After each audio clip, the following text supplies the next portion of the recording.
எங்கள் மச்சான் சீமான சொல்ல பாரு யாருன்னு. எனக்கு பொழுது போலன்னா அவன் பேச்சு தான் கேட்பேன். ஆமாம், வீட்டுக்கு பின்னாடி தக்காளி செடி 4 வச்சுன்னா நீ சாஸ் கம்பெனி ஓனர் ஆயிடலான்னுவான். சொன்னாங்க, அவன் யூடியூப் எடுத்து பாருங்களேன் நீங்க. ஆமாம், நீ பச்சை மிளகா செடி வச்சுன்னா சில்லி சாஸ் கம்பெனி ஓனர். இதை விட கூத்துனா அவன் உட்காந்துருந்தானா இந்த கராத்தே போட்டி நடக்கும்போது யாரோ உள்ள கூட்டு விட்டாங்களாம் அவனை. அவன் ஓடி ஓடி ஓடி ஓடி ஓடணும், எல்லாம் பார்த்து சிரிச்சானா. இவன் பயந்து ஓடுறான்னு. ஆனால் அவன் பயந்து ஓடலையான். அவன் டயர்ட் ஆகட்டும்னு இருந்து பிளாக் பெல்ட் வாங்கினவன் பச்சை பெல்ட் வாங்கினா ஒரே அடி எல்லாம் வந்துட்டான்.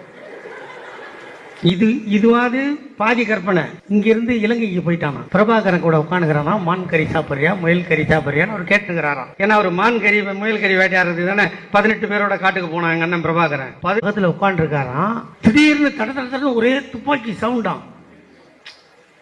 ராணுவம் வந்து சுடுதான். அதில் இருக்கிற விடுதலை புலி, சார் சார் ஒரே ஒரு செல்ஃபின்னு உங்கள்கிட்ட கேட்டாங்களாம். டேய்